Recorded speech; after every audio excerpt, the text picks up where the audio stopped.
An 11-year-old girl, a copper pot, and one swing that cracked a deputy's skull. The sheriff drew his gun on 5 orphans in the middle of the street. "You going to shoot me, Sheriff?" The 13-year-old boy took a step forward. "Then shoot. But you'll have to explain to this whole town why you put a bullet in a child who was just protecting his family." This is the story of 5 children who lost it everything and fought an entire county to stay together. Before we begin, drop a like if you love stories about family and survival. Subscribe if you are new here, and comment below where are you watching from right now. I love seeing how far this story travels. It all started 6 months earlier on the morning Danny Sullivan woke up to find his father packing a bag. The night Daniel Sullivan turned 13, he learned that copper could break bone just as easy as it could make biscuits. The sound rang out across the dirt street of Willow Creek like a church bell announcing the end of everything. Deputy Frank Miller's skull made a wet hollow crack when Mama's copper pot connected, and the man dropped face first into Wyoming dust without so much as a grunt. Blood spread dark and thick beneath his head, pooling in the grooves his fingers had scraped, trying to break his fall. Danny stood there with his fists still clenched, knuckles split and bleeding from where he'd landed 3 solid punches to Miller's jaw. His chest heaved, his vision tunneled. Behind him, his 8-year-old sister Grace screamed into her hands, while 5-year-old Owen pressed his palms over his ears and squeezed his eyes shut so tight his whole face trembled. 3-year-old Ruby wailed from where Emma held her, the sound cutting through the chaos like a knife through canvas. Sheriff Wade Hutchins stood 10 feet away, with his revolver drawn, the barrel shaking in his weathered hand. The man's face had gone purple with rage, veins standing out thick on his neck and temples. His deputy lay unconscious between them, maybe dying, maybe already dead. The copper pot rolled in a slow circle near Miller's boots, catching lamplight from the saloon windows, still carrying the dent from Mama's years of cooking, and now carrying something else entirely. Danny's heart hammered against his ribs. The metallic taste of fear filled his mouth, mixed with the coppery tang of blood from where he'd bitten his own tongue. His hands wouldn't stop shaking. Emma's breath came in short, panicked gasps beside him, and he could feel her terror like heat from a stove. But when he spoke, his voice came out steady and cold as February water. "You going to shoot me, Sheriff?" Hutchins' gun hand trembled harder. The crowd that had gathered kept their distance, townspeople pressing back against storefronts and posts, eyes wide in the lamplight. Nobody moved to help. Nobody ever did. Ever. "You just assaulted a peace officer," Hutchins said, and his voice cracked on the last word. "I can shoot you where you stand and call it justice." "Then shoot." Danny took one step forward. The gun barrel wavered. "But my sisters and brothers are going to run while you do it. And you'll have to explain to this whole town why you put a bullet in a 13-year-old boy who was just protecting his family." Emma's small hand gripped the back of Danny's shirt. He could feel her fingers twisted in the fabric, holding on like he was the only solid thing in a world that had started spinning. Grace had stopped screaming, but her breathing came harsh and ragged. Owen still hadn't opened his eyes. Ruby's crying had faded to confused whimpers. The sheriff's eyes darted to the watching crowd, faces in windows, men standing in saloon doorways with drinks forgotten in their hands, women clutching shawls tight around their shoulders.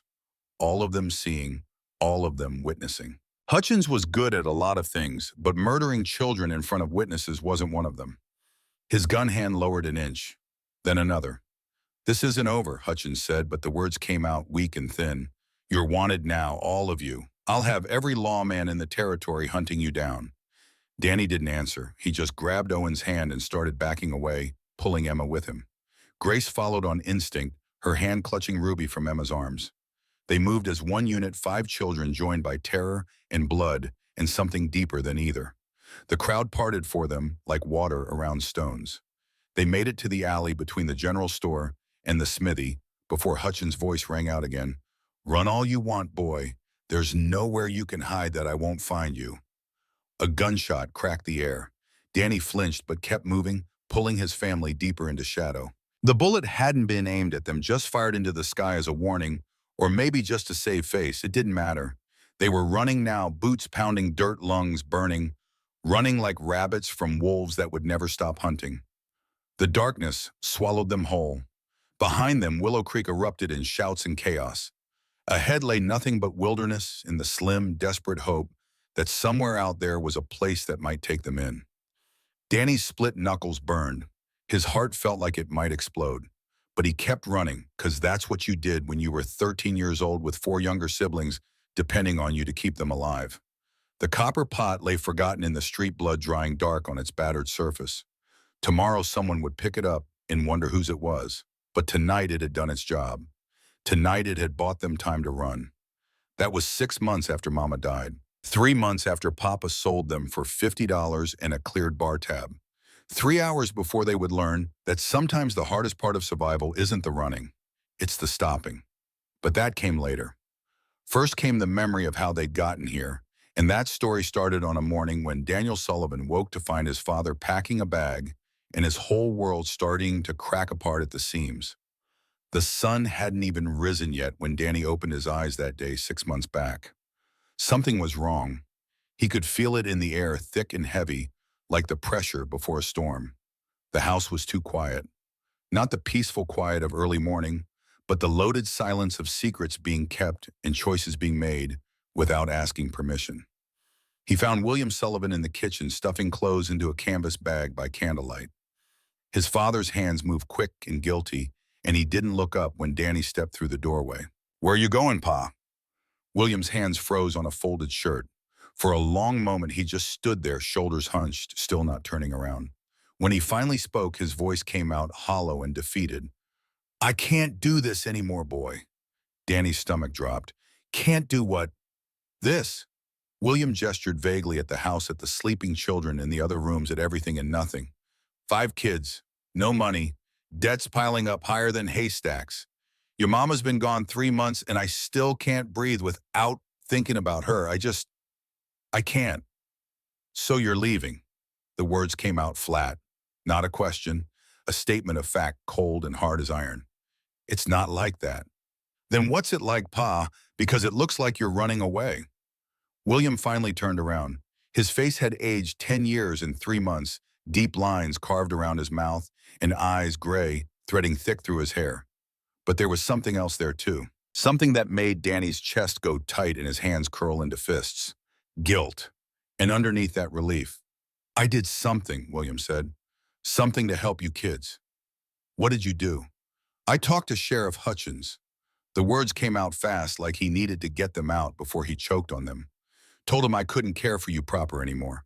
Told him the state should take you, find you good homes, places where you'd be fed and clothed and looked after right." The world tilted. Danny grabbed the edge of the table to steady himself. "You told him what?" "It's for the best, Danny, you'll see. Hutchins said there's families who want children, good Christian folks who can provide in ways I just can't anymore. He's coming tomorrow to collect you and your siblings, take you to the orphanage in Helena until placements can be found." "Placements?" Danny's voice came out strangled. "You mean like livestock? Like cattle being sold at auction?" "It's not like that." "Then what is it like?" Danny's voice rose loud enough that he heard Emma stir in the other room. He forced it back down to a harsh whisper. "What's it like, Pa? Because it sounds like you're getting rid of us. Sounds like we're too much trouble, so you're just giving up." William's face crumpled. "I got $50, and Hutchins said he'd talk to Malloyd at the saloon about my tab there. Clean slate. I can start fresh somewhere, maybe Montana or Colorado, find work where people don't know me and don't look at me with pity every time they pass by me." The truth hit Danny like a fist to the gut. "You sold us." "That's not, I wouldn't." "You sold your children for $50 and a bar tab." The words came out cold and precise, each one deliberate as a nail being hammered. "Mama's been dead 3 months. 3 months, Pa, and you waited just long enough to make it look decent before you threw us away. Don't you talk to me like that, boy." But there was no strength in it, just the weak protest of a man who knew he was already damned. Danny straightened up. At 13, he was already nearly as tall as his father, and in that moment he felt ancient. Felt like he'd lived 100 years in the space between one breath and the next. "Get out." "Danny, you don't understand the position I'm in. The debt, the pressure, trying to be both mother and father to 5 kids when I can barely keep myself together. I'm doing this for you. You're doing this for you, and that's fine. A man's got a right to choose his own path. Danny walked to the door and pulled it open. Dawn was just starting to break, painting the sky in shades of gray and pink. But if you walk out that door, you're not our father anymore. You're just a man who used to be something and chose to be nothing instead. William grabbed his bag. His hands shook as he pulled the drawstring tight. When he walked to this door, he stopped next to Danny, opened his mouth like he wanted to say something, then closed it again. Some things couldn't be said. Some things were too heavy for words. He left without looking back. Danny watched him walk down the dirt path until he disappeared around the bend, becoming just another shadow in the early morning light. Then he closed the door, walked to his mama's rocking chair, and sat down to figure out how he was going to save his family from the choice his father had made. Emma found him there an hour later. She was 11 years old with their mama's brown hair and serious eyes that had seen too much for someone her age. She took one look at Danny's face and knew. "He's gone, isn't he?" Danny nodded. "For good." "Yes." She sat down on the floor at his feet, pulling her nightgown over her knees. "What did he say?" So Danny told her every word, every betrayal. When he got to the part about Sheriff Hutchins coming to collect them, Emma's face went pale, but she didn't cry. She'd learned the same lesson Danny had learned. Crying didn't fix things. It just wasted water and time. "When's he coming?" "Tomorrow," Pa said. "Then we run tonight." Danny looked down at his sister, 11 years old, thin as a fence post, but with steel in her spine that put grown men to shame. "Where are we going to go, Em? We got no money, no family, nowhere to hide that Hutchins won't find us eventually." "We'll figure it out." She stood up, brushing dust from her nightgown. "We always do. Wake Grace and Owen quiet like. I'll get Ruby ready. We pack what we can carry and we're gone before the sun's up proper." "Emma." "What?" "I'm scared." She knelt down and took his face in her small hands. "Me too, but Mama made me promise something before she died. Made me swear on the copper pot, on her mama's memory, on everything holy. She made me promise we'd stay together no matter what. And I don't break promises, Danny. Not even when I'm scared." They woke the others carefully. Grace cried a little, but quieted when Emma held her. Owen didn't make a sound, just gripped Danny's hand tight enough to hurt and didn't let go. Ruby was too young to understand, just accepted being dressed and carried with the easy trust of a child who thinks adults have everything figured out. They packed what mattered. Clothes enough for one change each. The money jar from under Mama's bed, which held exactly $2.37. The family Bible with all their names written in the front. And Emma's copper pot, the one Mama had used to make soup and stew and biscuits that melted on your tongue. It was heavy and awkward to carry, but Emma insisted. "It's all we got left of her," she said, and that was that. They left before dawn, slipping out the back, while darkness still held strong. Behind them, the house stood empty, and sad windows dark like closed eyes. Ahead lay nothing but uncertainty and the desperate hope that somewhere in Wyoming, there was a place for 5 orphan children who'd learned that family could betray you faster than any stranger ever would. The first 3 months were harder than anything Danny could have imagined. They lived in abandoned buildings and stole food when they had to. Danny worked odd jobs when he could find them, mucking out stables and splitting wood and hauling grain, taking payment in food instead of money when possible. Emma cooked whatever they could scrounge, making miracles out of scraps and day-old bread and vegetables farmers threw away. Grace sang on street corners for pennies, her voice sweet and clear as a bell. Owen stopped talking entirely after the second week, just followed Danny everywhere in silence with haunted eyes. Ruby got sick, twice fever burning through her small body, while they huddled in whatever shelter they'd found and prayed she'd make it through. They almost got caught 4 times. Sheriff Hutchins put out notices, wanted posters with their descriptions. 5 orphans, dangerous and desperate, reward for information leading to capture. People looked at them with suspicion when they passed through towns. Danny learned to spot the law from 3 blocks away, learned which alleys had exits and which were dead ends, learned how to disappear into crowds and blend with shadows. He also learned how to fight. The first time was in Laramie when the 2 boys older than him tried to take the coins Grace had earned singing. Danny put one down with a punch to the throat and the other with a knee to the groin, then grabbed Grace and ran before anyone could intervene. The second time was in Rawlins when a drunk tried to grab Emma. Danny broke the man's nose with a rock and didn't feel a single moment of guilt about it. Violence, he discovered, came easy when the people you loved were threatened. It came natural as breathing, primal and clean and necessary. His father had run from responsibility. Danny learned to run toward danger instead because someone had to stand between his family and a world that wanted to break them apart. But they couldn't run forever. The money ran out. The jobs got harder to find. People started recognizing their faces from the notices. And Ruby's cough came back deeper this time, wet and rattling in her chest in a way that made Danny's stomach clench with fear. That's when Mrs. Patterson found them. They were huddled behind her general store in Willow Creek, trying to sleep on empty stomachs, while Ruby wheezed in Emma's arms. Mrs. Patterson came out to throw away potato peelings and nearly dropped the bucket when she saw them. "Lord have mercy," she said, pressing one hand to her chest. "Children, what are you doing back here?" Danny stood up fast, putting himself between her and his siblings. "We're leaving. We don't want trouble." "You look like trouble already found you and beat you half to death." She set down the bucket and studied them with sharp eyes that missed nothing. "How long since you ate proper?" "We ate yesterday," Emma lied. "Try 3 days ago, and even then it wasn't much." Mrs. Patterson shook her head. "Come inside. I got stew still warm and bread from this morning. You can eat while we talk." "We can't pay." "Did I ask for payment?" She turned and headed for the back door. "You coming or not? Because I'm not inclined to stand out here the arguing while that baby coughs herself into pneumonia." They followed because hunger won out over caution and because something in Mrs. Patterson's voice said she wouldn't turn them into Hutchins. The stew was thick with beef and vegetables, the bread fresh and soft. They ate like wolves, hardly chewing, and Mrs. Patterson watched with a mix of sadness and anger on her weathered face. When they'd finished, she poured them each a cup of milk and sat down across the table. "I know who you are," she said quietly. "Seen the notices. Sullivan children wanted for running from state custody." "Question is, why'd you run?" Danny met her eyes. "Our pa sold us. Signed papers giving Hutchins permission to take us to the orphanage, split us up, send us wherever he pleased. Said it was for our own good, but really it was because we were too much trouble and he wanted to start fresh, somewhere new." Mrs. Patterson's jaw tightened. "And you chose to run instead." "We chose to stay together," Emma said. "That's what Mama made us promise.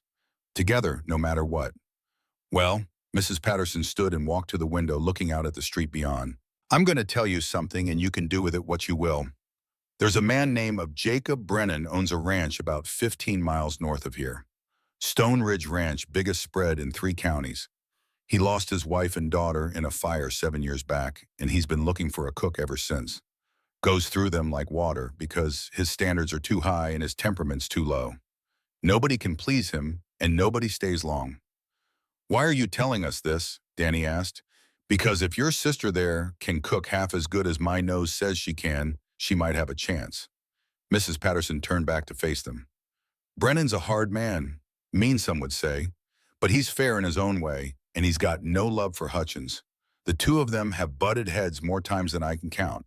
If anyone in this territory would be willing to stand between you and the sheriff, it'd be him. How do we find this ranch? Follow the north road to Miller's Creek, cross at the shallow point, then keep the mountains on your left. When the road forks, take the right path. Can't miss it once you get close. Big place, 2-story log house, red barn you can see for a mile." Emma looked at Danny. Something passed between them, a silent conversation in the language siblings develop when words become unreliable. Emma touched the copper pot she'd set beside her chair. "If we go," she said slowly, "if we ask for work and he turns us down, we're done. That's the end of the road. Hutchins will find us eventually, and that'll be that." "Better than not trying," Grace whispered. Owen nodded, still silent. Ruby coughed, the sound thick and terrible. Danny made the choice because someone had to. "We go tonight, soon as it's dark. Mrs. Patterson, thank you for the food and the information. We won't forget it." "See that you don't." She stood and walked to a cupboard, pulling out a small cloth bag. "Take this. Biscuits from this morning, some jerky apples. It's not much, but it'll get you to Stone Ridge. And children," they looked at her, "whatever you did to end up wanted, whatever violence was done, I don't believe for a second it wasn't deserved. Sometimes the law and justice aren't the same thing. You remember that." They left when the sun started sinking, 5 shadows moving through Willow Creek like ghosts. Danny led them through alleys and backways, avoiding the main street where Hutchins liked to patrol. They made it to the edge of town without incident, and Danny was just starting to think they might actually get away clean when a voice called out from behind them. Well, well, if it isn't the Sullivan brats. Deputy Miller stepped out from behind the livery stable. He was a big man, thick-necked and mean-eyed, the kind who enjoyed his badge a little too much. Behind him, Sheriff Hutchins emerged from the shadows with two more deputies. Running again, Hutchins said. Getting tired of this game, children. Time to come along peaceful-like and make this easy on everyone. Danny stepped in front of his siblings. We're not going with you. That's not your choice to make. Whose choice is it? Our father's. He gave up that right when he sold us. Yours, you don't own us, Sheriff. Nobody owns us. Hutchins' face hardened. The law says you're wards of the state. The law says I have a duty to collect you and see you properly cared for. Now you can come peaceful, or you can come hard, but you're coming either way. No. The word came out flat and final. We're not. Miller moved first. He lunged for Grace, big hands reaching to grab her by the arm. Grace screamed. Owen's eyes squeezed shut. Emma pulled Ruby back. And Danny, who'd spent 3 months learning that violence sometimes answered questions, words never could, threw himself at the deputy with every ounce of strength he had. His first punch caught Miller in the jaw, snapping the man's head sideways. His second drove into the deputy's gut, doubling him over. The third split Miller's lip, blood spraying hot across Danny's knuckles. The deputy stumbled back, shocked and enraged, and Danny kept coming because stopping meant losing, and losing meant watching his family get torn apart. Miller grabbed for his belt, maybe for his gun, or maybe for his club, but Emma was already moving. She swung Mama's copper pot with both hands, putting her whole body behind it, and the pot connected with Miller's skull with a sound like a hammer hitting wood. The deputy's eyes rolled back. His knees buckled. He collapsed face first into the dirt and didn't move. Time seemed to stop.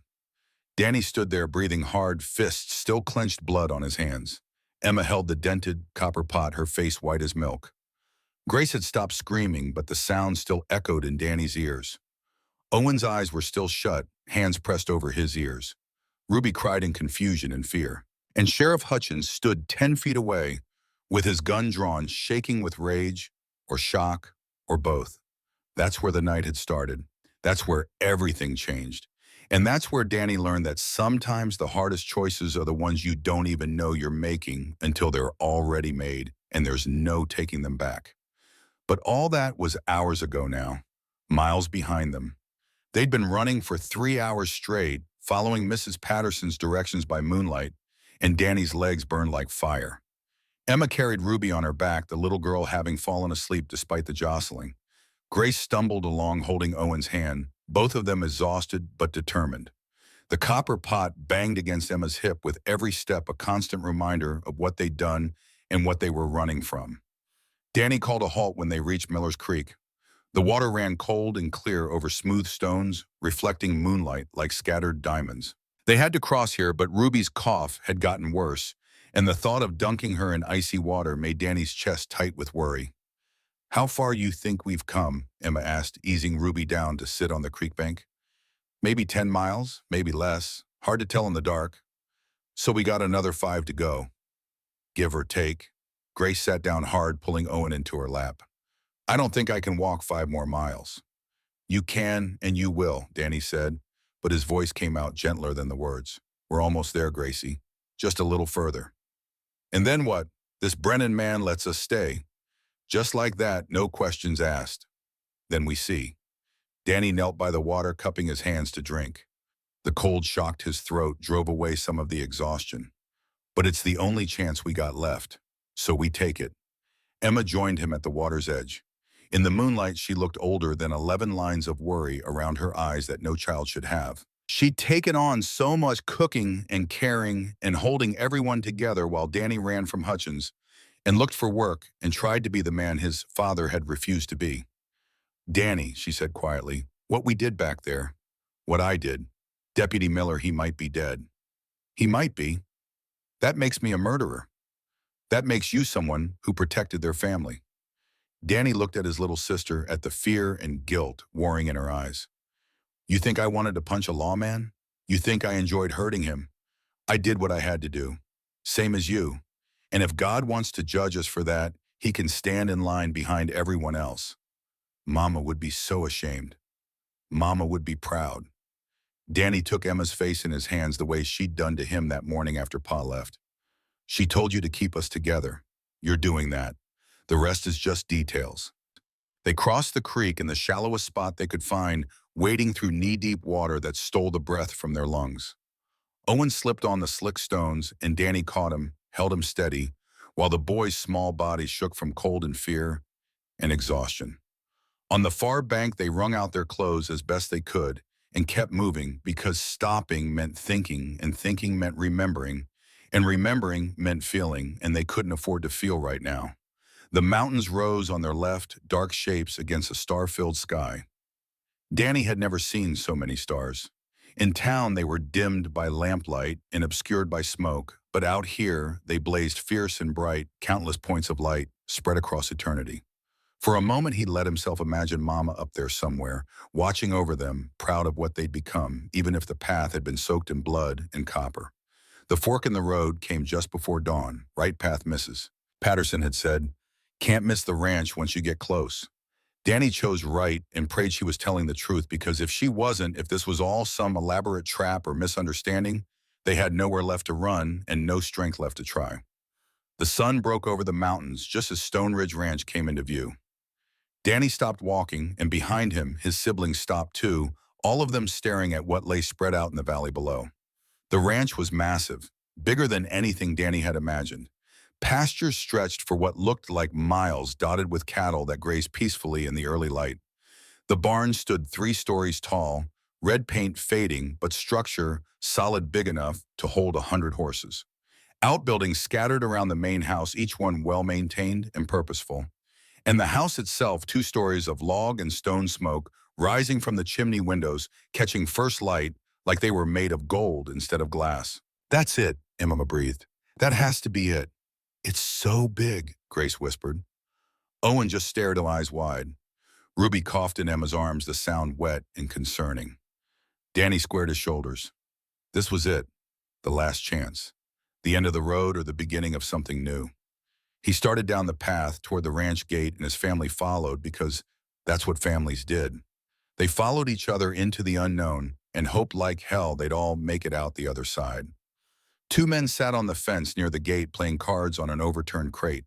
They looked up as the children approached, and Danny watched their expressions shift from boredom to surprise, to something that might have been pity or might have been disgust. One was older, maybe 50, with gray hair and a weathered face. The other was younger, nervous-looking, with quick eyes that darted between the children and back toward the main house. "Well, I'll be damned," the older one said. "Pete, you seeing this?" Pete squinted at them. "I'm seeing. Don't mean I understand. You kids lost." Danny stepped forward. He was aware of how they must look. Filthy from 3 months of running. Clothes torn and stained. Shoes worn through at the soles. Emma holding a dented copper pot, and Ruby both. Grace with her arms around Owen's shoulders. All of them exhausted and desperate, and probably looking half wild.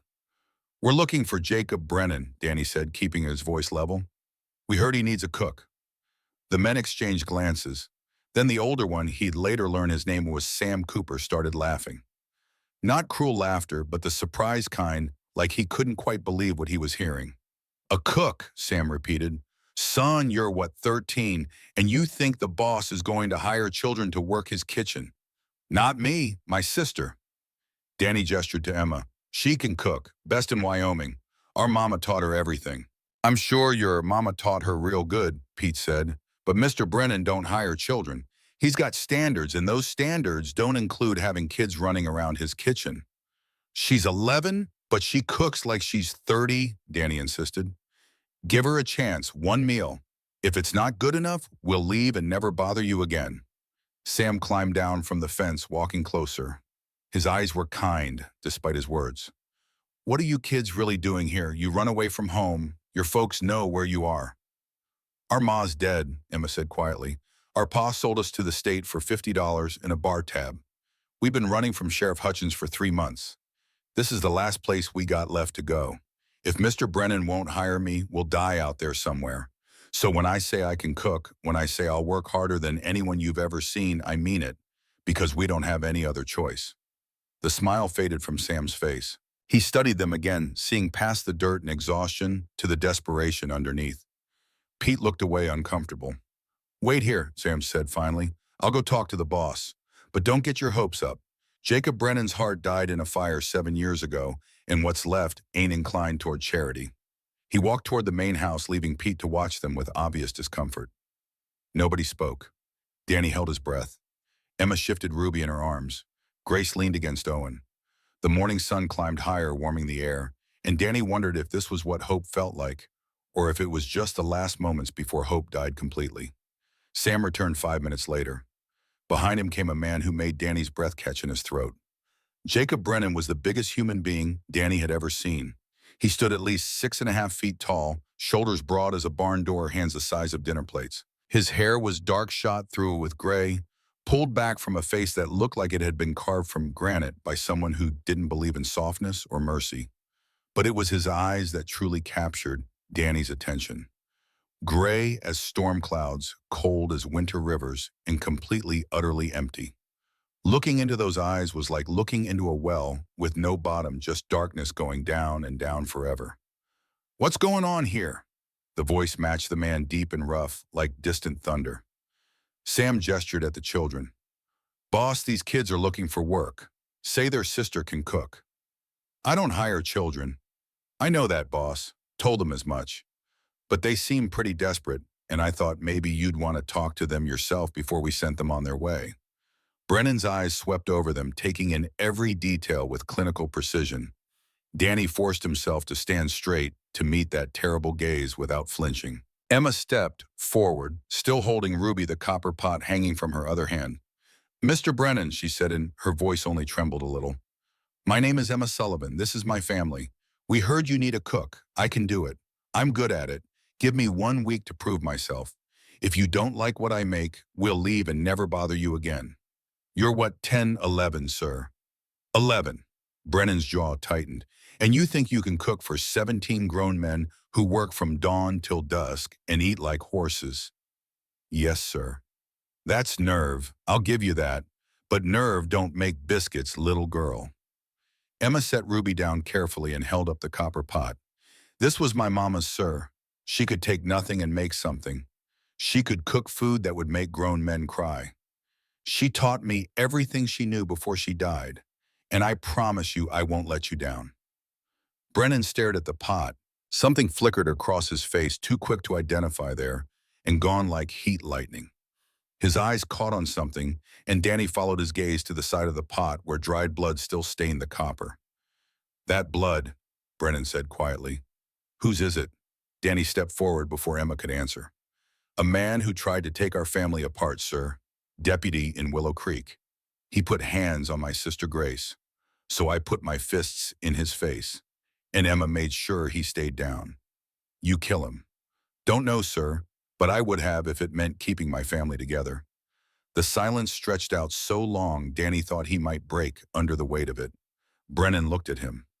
Really looked like he was seeing something he recognized or remembered. The gray eyes weren't quite so empty anymore. Something moved behind them, distant as mountains but present. "You're 13, Brennan said, not a question." "Yes, sir. Justo." "And you took responsibility for 4 younger siblings." "Someone had to." "Your father?" "Sold us and ran." Brennan's expression didn't change, but something in the set of his shoulders shifted. "How long you been running?" 3 months, sir. Living rough, working, when we can, stealing when we have to. Ruby there, she's got pneumonia starting. Grace hasn't had a real meal in a week. Owen stopped talking 6 weeks back. And Emma, she's held us together with spit and prayer and that copper pot. So when we ask for a chance, when we say we'll work harder than anyone you've ever seen, we mean it. Because we don't have anything left except each other.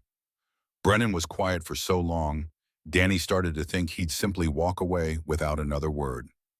Then Owen moved. The little 5-year-old boy, silent and small and traumatized, walked slowly across the dusty ground. He approached Brennan like a rabbit approaching a wolf, each step careful and deliberate. When he reached the big man, Owen looked up with his two old eyes and slowly, carefully reached out one small hand to touch Brennan's palm. Just a touch. Just a moment of contact. Owen's fingertips against Brennan's calloused hand. Brennan went completely still. His face drained of color. His hand, the one Owen had touched, started to tremble. For a second, Danny thought the man might collapse, thought something had broken inside him. Then Brennan's eyes closed, and when they opened again, they were wet. "What's his name?" Brennan's voice came out rough as gravel. "Owen, sir. He hasn't spoken since our pa left." Brennan knelt down, bringing himself to Owen's level. The boy didn't step back, just watched with those solemn eyes while this giant of a man studied him like he was something precious and fragile. "Owen," Brennan said softly.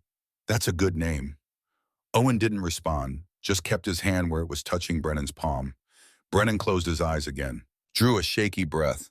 When he stood back up, his face had gone hard again, but something fundamental had shifted. The emptiness in his eyes wasn't quite as complete anymore. "1 week," he said.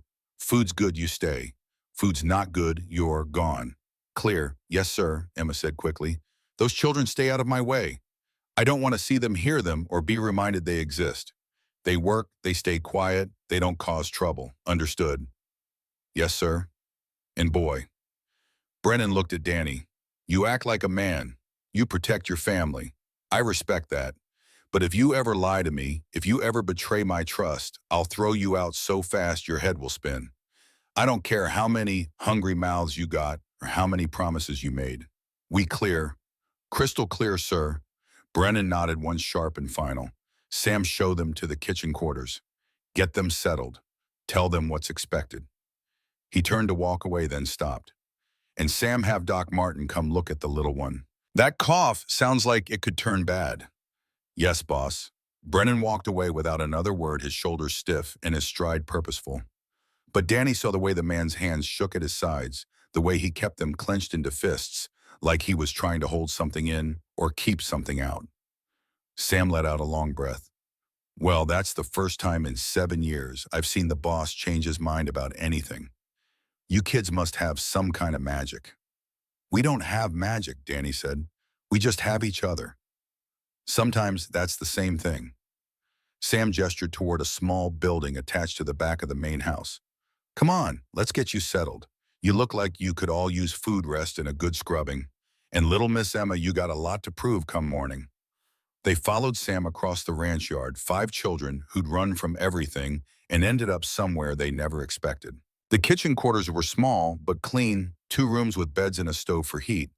It was more than they'd had in 3 months. It was everything. Emma set Ruby down on one of the beds and the little girl immediately curled up, still coughing. Grace and Owen collapsed onto another bed, asleep almost before they hit the mattress. Danny just stood in the doorway looking out at the ranch that might become their home or might become their ending. Emma came to stand beside him, the copper pot clutched in both hands. "We made it," she said quietly. "We made it to a 1-week trial where if your cooking isn't perfect, we're back on the road with nowhere left to go. Still closer than we were yesterday." Danny couldn't argue with that. He looked down at his sister, at the determination in her young face, at the copper pot that had been their weapon and their heritage and their hope all at once. "Think you can do it?" he asked. "Think you can cook well enough to convince a man who hasn't cared about anything in 7 years that we're worth keeping?" Emma looked down at the pot, running her fingers over the dent from where it had struck Deputy Miller. When she looked back up, her eyes were dry and her jaw was set. "Mama made me promise to keep us together. I don't break promises, Danny. Not even when they're impossible." "Then I guess we better hope impossible is just another word for difficult." They stood there together as the sun climbed higher. 2 children who'd become adults too soon, carrying weight no child should carry, making choices no child should make. Tomorrow, Emma would cook breakfast for 17 hungry men, and their whole future would hang on whether her biscuits were light enough, her bacon crispy enough, her gravy thick enough. Tomorrow, Danny would learn what it meant to work a ranch to earn his place, to stand beside men twice his age and prove he deserved to be there. But tonight they had beds. They had shelter. They had 1 week to prove their worth, and that was 1 week more than they'd had when the sun rose that morning. Danny closed the door and fell onto the last available bed without even bothering to undress. His last thought before sleep took him was of Owen's small hand touching Jacob Brennan's palm, and the way that simple gesture had cracked something in a man who everyone said had no feelings left at all. Maybe impossible wasn't just another word for difficult. Maybe impossible was just another word for haven't tried yet. He'd know in 6 days. Until then, all they could do was survive and hope that survival was enough. Part 2. Honey and Ashes. Emma woke before dawn with her heart already racing. For a moment, she didn't remember where she was, just knew that sleeping past sunrise meant danger, meant being caught, meant losing everything. Then memory flooded back. Stone Ridge Ranch. Jacob Brennan. 1 week to prove they deserved to stay. She sat up in the dim light filtering through the window and saw her siblings still sleeping. Grace curled around Owen like a protective shell. Ruby's breathing rattled, but seemed a little easier than yesterday. Danny sprawled across his bed, fully dressed, one hand hanging off the edge, fingers curled, like he'd been reaching for something in his dreams. The copper pot sat on the small table where she'd left it. Emma picked it up, feeling the familiar weight that dents from years of use and one night of violence. She traced the bloodstain with her thumb. Deputy Miller's blood dried to a rusty brown that wouldn't come out no matter how hard she scrubbed. A reminder of what they'd done, what she'd done. She'd swung this pot with every ounce of strength in her gut and felt it connect with bone and heard that terrible crack and watched a man fall. She was 11 years old and might be a murderer, but she was also a cook. And right now, cooking was what would save them. The kitchen was dark and cold.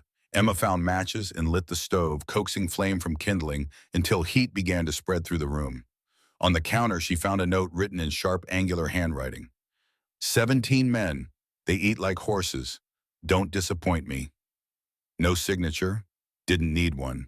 Emma knew who'd written it. She explored the kitchen while the stove heated. Flour in the bin, good quality and fresh. Eggs in a basket, 2 dozen at least. Bacon hanging in the cold room, thick slabs of it. Butter in the crock. Coffee beans in a jar. Salt, pepper, large sugar. More food in one place than she'd seen in 3 months. More food than she knew what to do with. Except she did know. Mama had taught her. All those mornings watching Mama work the dough, listening to her explain why you added just a pinch of this or a spoonful of that. The way Mama's hands had moved, confident and sure, creating magic from simple ingredients. Emma closed her eyes and could almost feel her mother standing behind her, hands guiding her, voice soft in her ear. Cooking is love made visible, baby girl. You put your heart in it, people can taste that. They might not know what makes it good, but they'll know it's special. Emma opened her eyes and got to work. Biscuits first. She mixed flour and lard and milk, working the dough just enough to bring it together, but not so much it would get tough. Mama's hands guiding, ghost hands showing her how. She rolled and filled 2 baking sheets with perfect circles of dough. Then just before sliding them into the oven, she did something Mama had taught her years ago. She drizzled just a little honey over the tops.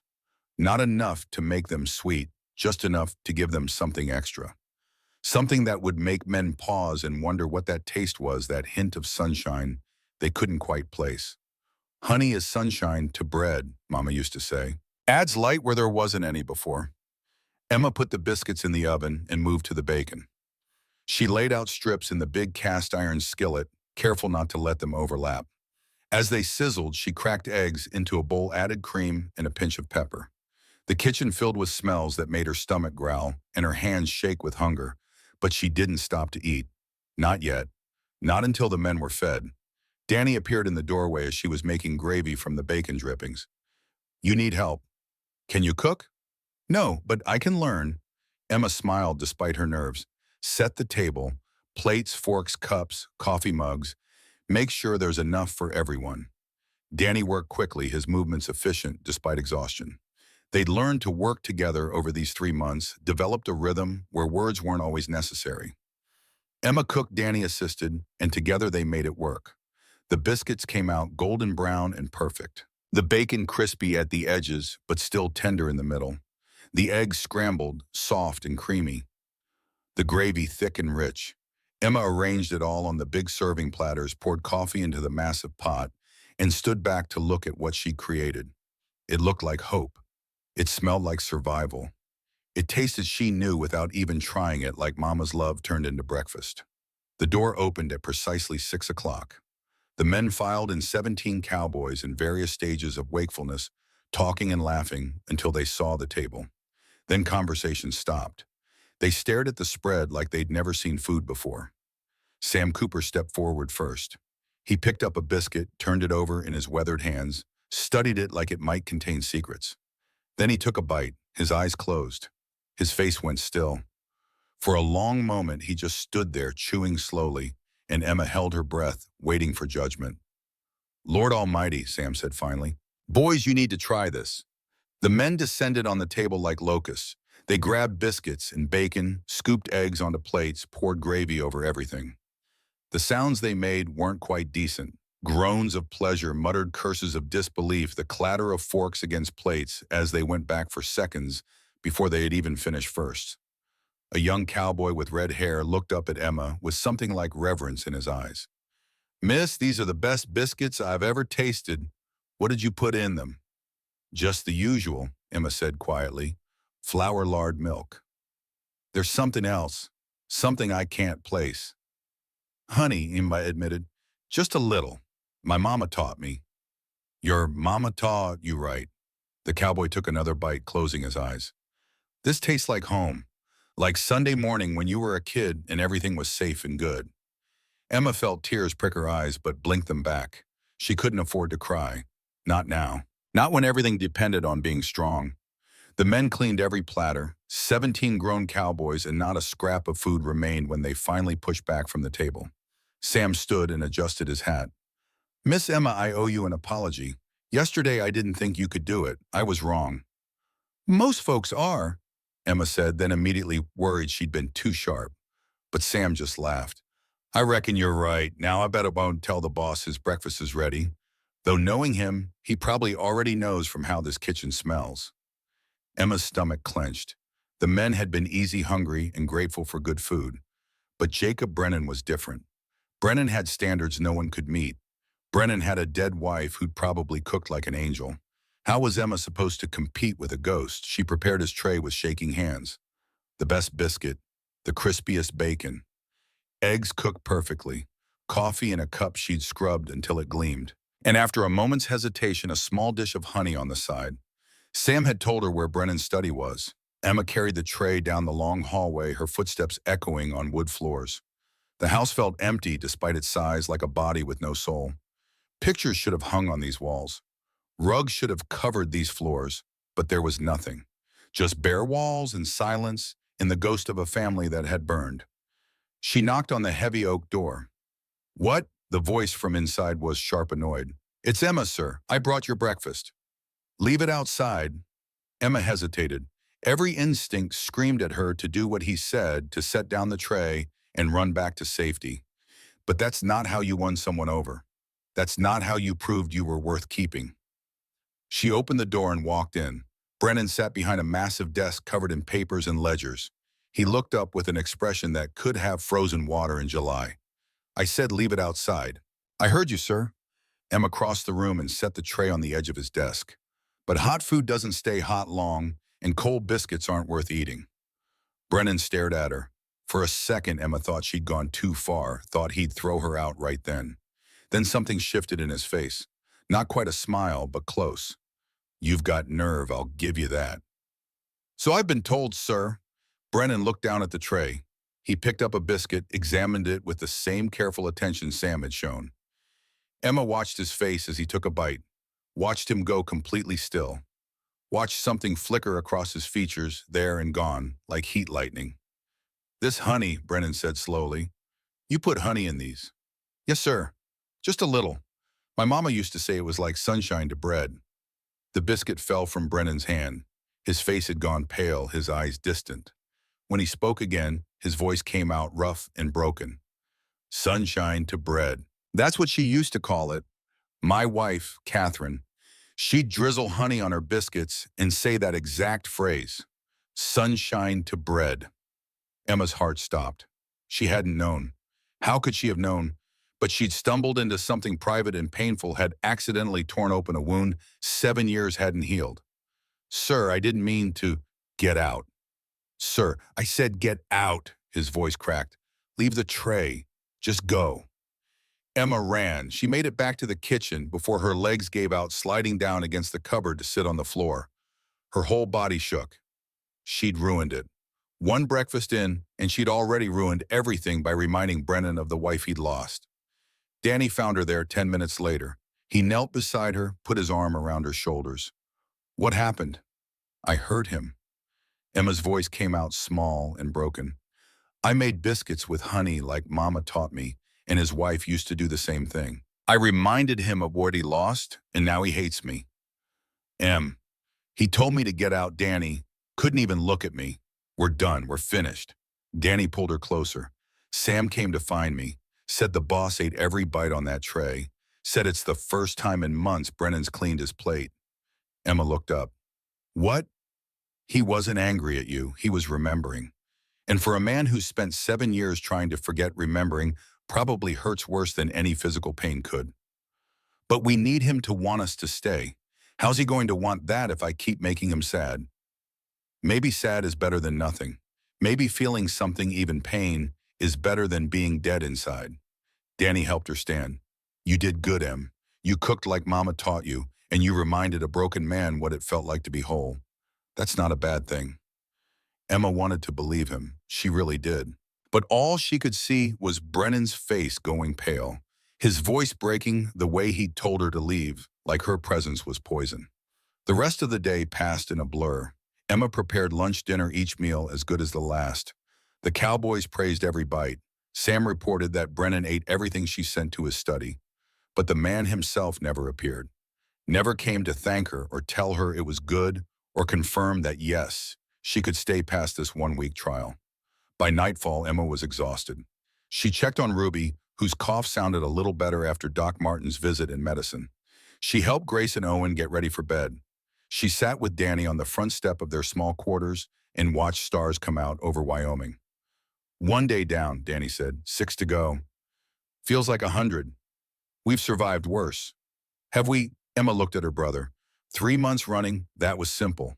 Scary, but simple.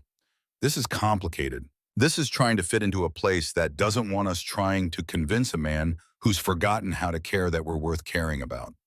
Then we show him, every breakfast, every lunch, every dinner. We show him we're worth it. Emma wanted to argue, but didn't have the strength. She went to bed that night with the copper pot beside her pillow, one hand resting on its battered surface. In the darkness, she whispered to her mother's memory, "I hope I'm doing this right, Mama. I hope you'd be proud." The copper pot didn't answer, but somewhere in the main house, Jacob Brennan sat in his study staring at an empty plate that had held the best breakfast he'd eaten in 7 years. And for the first time since fire took his family, he felt something other than emptiness. It hurt. God, it hurt. But it was something. And something was better than nothing at all. The second morning came too early. Emma dragged herself out of bed and into the kitchen, her whole body aching from exhaustion. She'd slept poorly, dreams full of fire and blood, and copper pots swinging through darkness. But the men needed feeding, and she needed to prove yesterday wasn't a fluke. She made flapjacks and sausage eggs and fried potatoes. The Cowboys ate with the same enthusiasm as the day before. Sam reported that Brennan had requested the same breakfast as yesterday with the honey biscuits. Emma made them exactly the same way, her hands shaking as she drizzled honey over the dough. When she brought the tray to his study, Brennan told her to come in instead of leaving it outside. She entered cautiously, like approaching a wild animal that might bolt or attack without warning. Brennan looked like he hadn't slept. His eyes were red-rimmed, his face haggard, but when he spoke, his voice was steady. "Sit down." Emma sat in the chair across from his desk, back straight, hands folded in her lap. "This morning," Brenton said slowly, "I was harsh with you. That wasn't fair." "You don't need to apologize, sir." "I'm not apologizing, I'm explaining. There's a difference, do you see him?" He leaned back in his chair. "My wife's name was Catherine. Kate. She was the best cook I've ever known. Made biscuits that could make grown men weep, put honey on them, said it was sunshine to bread." Emma stayed quiet, letting him talk. "She died 7 years ago, her and my daughter both. Fire took them while I was away on a cattle drive. I came home to ashes and bodies and a life that ended even though I kept breathing." "I'm so sorry, sir." Don't be, wasn't your fault. Brennan's gaze drifted to something on his desk, a small photograph in a silver frame. My daughter's name was Lily Ann. She was almost 7 years old when she died. Prettiest little thing you ever saw. Had her mama's eyes and her daddy's stubborn streak. He fell silent. Emma waited, barely breathing. You remind me of her, Brennan said finally. Not in looks, in spirit. The way you walked into my study yesterday like you owned the place. The way you stood up to me at the gate. Lily Ann was like that, fearless, stubborn as a mule. Sir, I'm not finished. Brennan's eyes locked onto hers.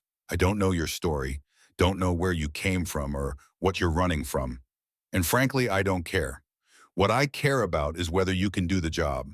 And based on this morning's evidence, you might be right. Emma felt hope flutter in her chest like a trapped bird. Does that mean?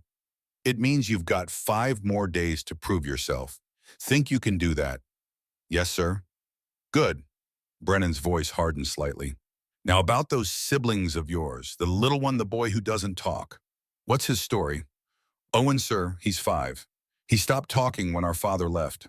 Doctor called it nervous shock. Said his mind just shut down the part that makes words. Brennan was quiet for a long moment. And the others?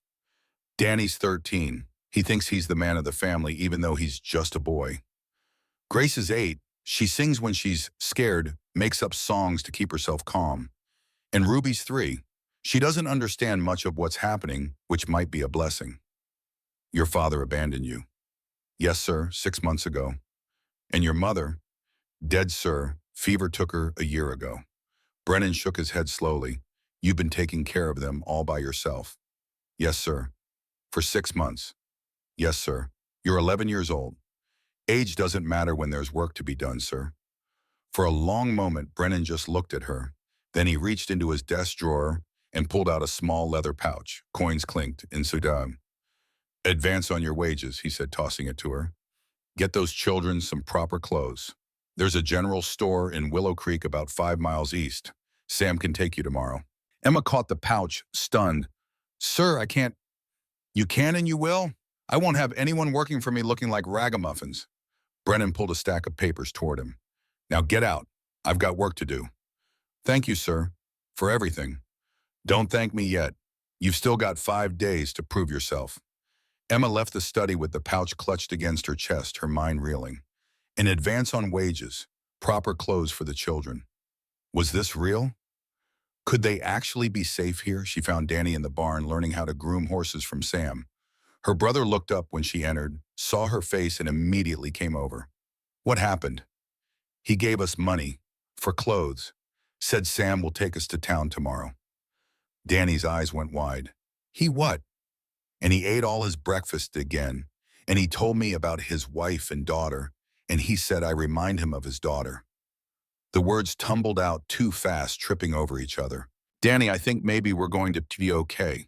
I think maybe he's going to let us stay.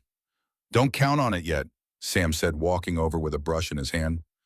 Boss has let people get close before and then pulled back. 7 years of grief does things to a man's heart. Makes it hard to trust, hard to open up. You kids might have cracked something open, but that doesn't mean it won't seal back up again. Then we'll just have to keep it open, Danny said. Whatever it takes. Sam studied Danny for a moment, then nodded slowly. You're a good kid.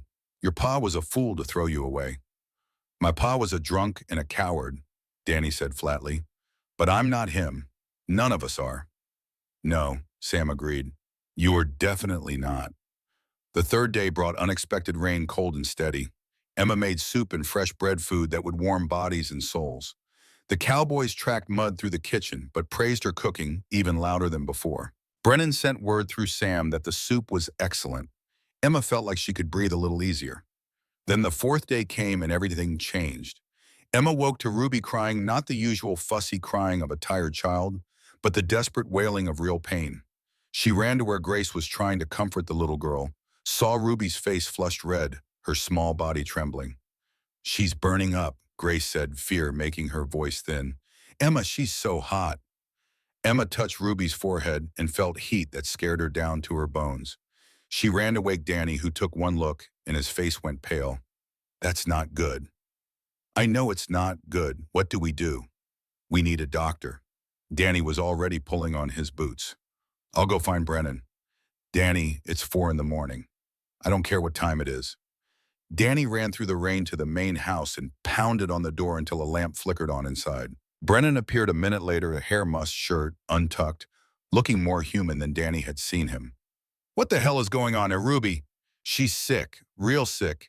Fever and she can't breathe right, and I think it's pneumonia, and we need a doctor. Brennan's face changed. The sleepiness vanished, replaced by sharp focus. How long's she been like this? Just woke up this way. Please, Sam, if you know a doctor. Sam. Brennan's voice cracked like a whip. Somewhere in the bunkhouse, Sam woke and stumbled out. Saddle a horse, ride to town. Get Doc Martin. Tell him if he doesn't come immediately, I'll drag him here myself. Boss, that's 5 miles in the rain. Did I stutter? No, boss. Then move. Sam ran for the barn. Brennan turned back to Danny. Well, show me. They went to the small quarters where Emma sat holding Ruby, rocking her while the little girl coughed and cried. Grace and Owen huddled together on another bed, both terrified. Brennan stopped in the doorway, his big frame filling the space, and for a moment his face showed naked pain. Then it was gone, replaced by calm competence. He knelt beside Emma. Let me see her. Emma reluctantly handed Ruby over. Brennan held the small girl carefully like she was made of glass. He felt her forehead, listened to her breathing, checked her pulse. Pneumonia, he confirmed. Maybe 2 days developing. She needs medicine, rest, warmth. He looked at Emma. Why didn't you say something earlier? I didn't know it was this bad. She's been coughing, but I thought it was just from sleeping outside so long, and I'm not angry, I'm asking. Brennan's voice was surprisingly gentle. But from now on, if any of you are sick or hurt, you tell me immediately. Understand? Yes, sir. Brennan carried Ruby to the bed and covered her with blankets. Keep her warm. Give her water if she'll take it. Doc Martin will be here within the hour. Sir, Danny said, we can't pay for a doctor. Did I ask you to? No, but then don't worry about it. Brennan stood and walked to the door, then stopped. Your sister's been feeding my men and me for 4 days. Been working harder than most adults I know. You think I'm going to let her baby sister die over money? He left without waiting for an answer. Danny and Emma looked at each other, both thinking the same thing. Maybe Sam was wrong. Maybe Brennan's heart hadn't died in that fire. Maybe it had just been buried and they were digging it back up, one meal, one kindness, one desperate plea at a time. Doc Martin arrived 40 minutes later, soaked from the rain and grumbling about being dragged out of bed. But he took one look at Ruby and his complaints stopped. He examined her thoroughly, gave her medicine, left instructions for her care. She'll live, he said finally, but it was close. Another day or two and we'd have been having a different conversation. Emma nearly collapsed with relief. Danny caught her, held her steady while she shook. How much do we owe you? Danny asked the doctor. Already settled with Brennan. 20 for the visit, 10 for the medicine. Doc Martin packed his bag. That man's many things, but cheap ain't one of them. You kids landed in a good place, even if the man running it forgot how to show it. After the doctor left, they sat vigil over Ruby. Grace sang soft songs. Owen held his little sister's hand. Danny and Emma took turns checking her temperature, giving her medicine, making sure she stayed warm. Brennan came by twice to check on her. Progress didn't say much. Just looked at the small girl, and something in his face went soft before he left again. By evening, Ruby's fever had broken. She woke up weak but coherent, asking for water and complaining she was hungry. Emma nearly cried with relief. She made Ruby soup and bread, watched the little girl eat slowly, carefully, getting strength back with each bite. That night, after everyone else was asleep, Emma found Brennan on the front porch of the main house.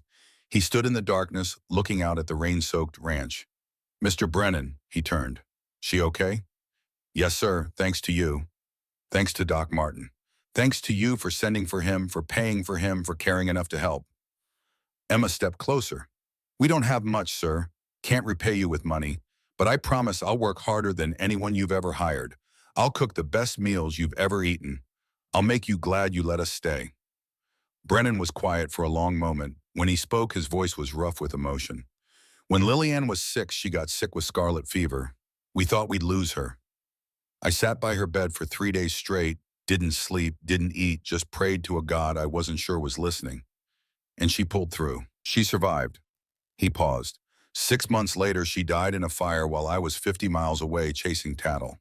I didn't get to say goodbye, didn't get to hold her one last time, just came home to find her gone. Emma didn't know what to say to that, so she just stood beside him in the darkness and let the silence hold them both. Seeing your brother come to my door this morning, Brennan continued, seeing the fear in his eyes, the desperation. It reminded me of how I felt when Lillian was sick, and I couldn't just turn away. Does that make sense? Yes, sir.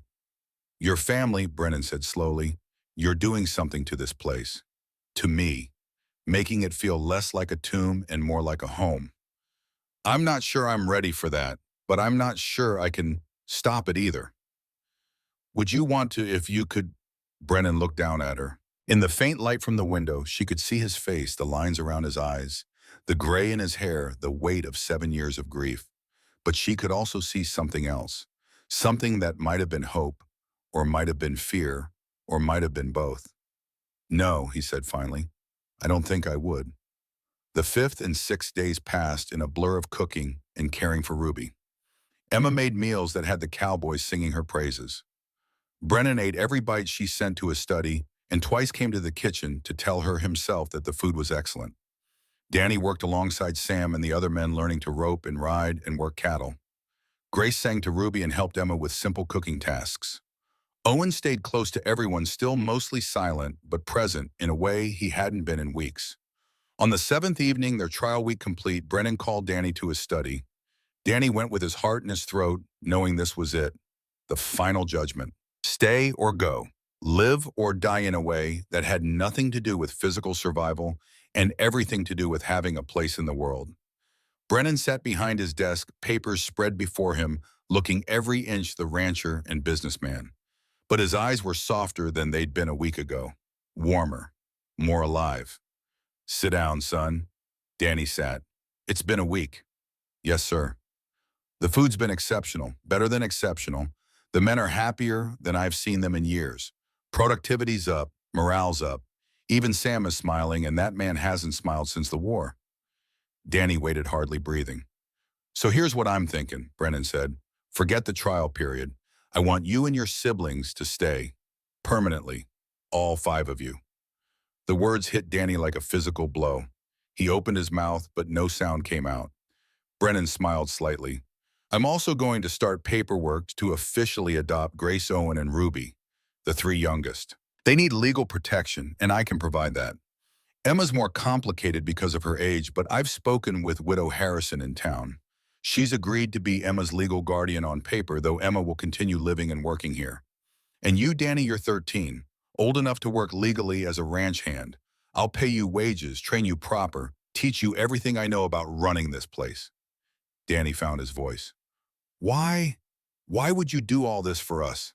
Because my wife would have wanted me to, because my daughter would have wanted me to, and because maybe, just maybe, saving your family is the only way I can make peace with losing mine.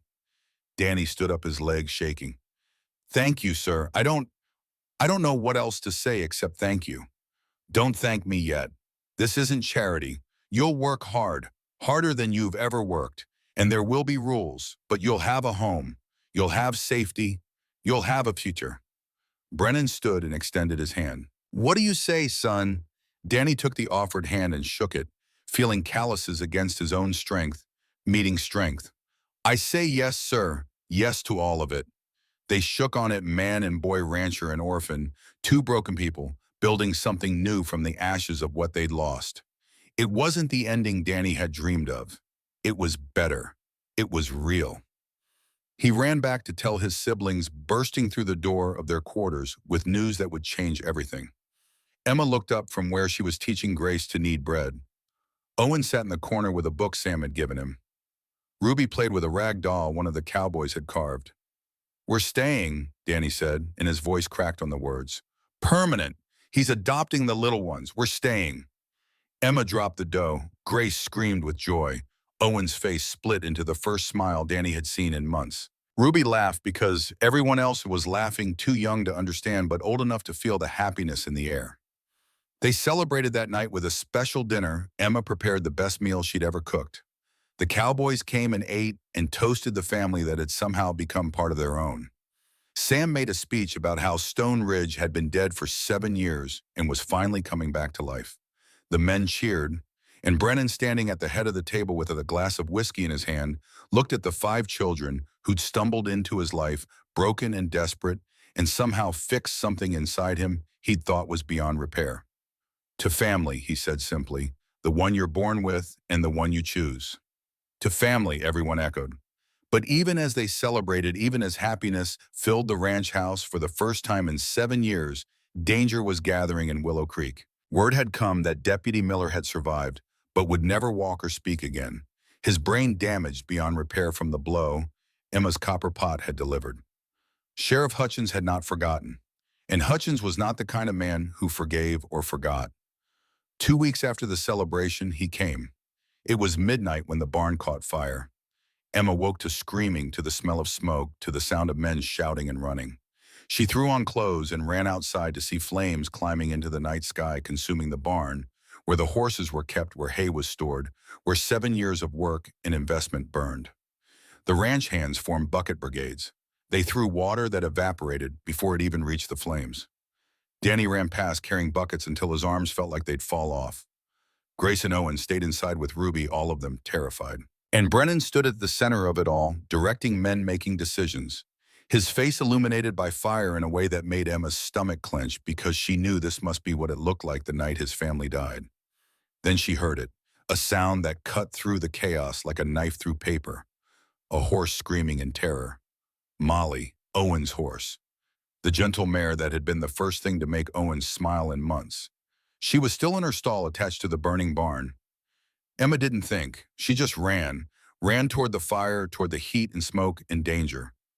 Behind her, she heard Sam yelling for her to stop, but she couldn't stop, wouldn't stop, because Owen loved that horse and losing Molly would break something in her little brother that might never heal. The heat hit her like a wall. Smoke filled her lungs, choking her, blinding her. She pulled her shirt over her nose and mouth and kept going, following the sound of Molly's terrified neighing. Found the stall. Fumbled with the latch. Her fingers were clumsy from smoke and fear, but finally the latch gave and the door swung open.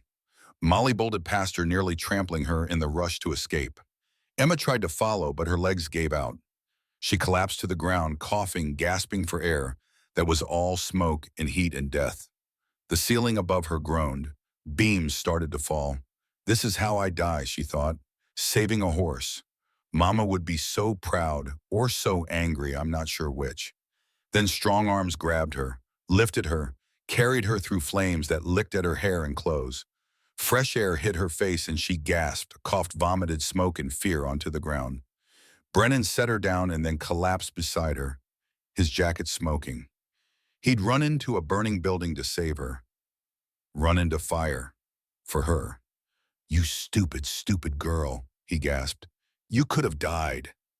Had to save Molly, Emma coughed out. Owen loves her. Owen can get another horse. I can't get another you. Emma looked up at Brennan and saw tears on his face, tracks through the soot and ash. He was crying. For her. This man who claimed to be dead inside was crying because he'd almost lost her. I'm sorry, she whispered. Don't ever do that again. Don't ever. His voice broke. He pulled her against his chest, holding her tight. The fire. Kate was in the fire. Lily Ann was in the fire. I couldn't save them. I couldn't reach them. And when I saw you in there, all I could see was them. All I could feel was losing them all over again. But I'm here, Emma said. I'm okay. You saved me. This time. But next time. Won't be a next time. I promise. And they sat there in the dirt while the barn burned and men fought the fire. And Emma learned that sometimes the bravest thing isn't running toward danger. Sometimes it's letting people love you enough to pull you back from it. By dawn, the fire was out. The barn was gone, reduced to smoking rubble. But the house had been saved. The horses had escaped. Nobody had died. Sam found evidence in the ashes. A kerosene can, half empty. A note tucked under a rock near where the fire had started. Give up the children, or next time it's the house. No signature. Didn't need one. Brennan stood looking at the note, his face carved from stone. When he spoke, his voice was cold enough to freeze blood. Hutchins. Has to be, Sam agreed. Couldn't get you legal, so now he's trying to burn you out. Then I'll kill him, boss. I'll put a bullet between his eyes and sleep like a baby afterward. Danny stepped forward. No, sir. That's what he wants. You kill him, you hang. And then what happens to us? Brennan turned that cold stare on Danny. So what do you suggest? Wait for him to burn down the house with all of you inside? We fight smart, Danny said. We find proof. We go to the authorities. We do this legal. The law is Hutchins. The local law is Hutchins. But there's federal law too. Marshals. Judges who answer to Washington, not to corrupt sheriffs in Wyoming. Sam cleared his throat. The boy's right, boss. There's been rumors about Hutchins for years. Word is he's been taking orphans and placing them in mines and factories, taking payment for each child. If we could prove that. How do we prove it? Brennan demanded. Emma spoke up from where she sat, wrapped in a blanket. The orphanage. Mrs. Blackwood keeps records. Every child who comes through where they go, who pays for their replacement.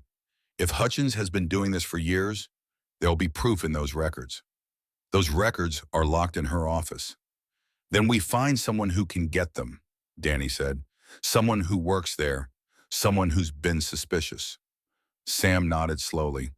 There's a woman, Rebecca, young nurse who volunteers at the orphanage.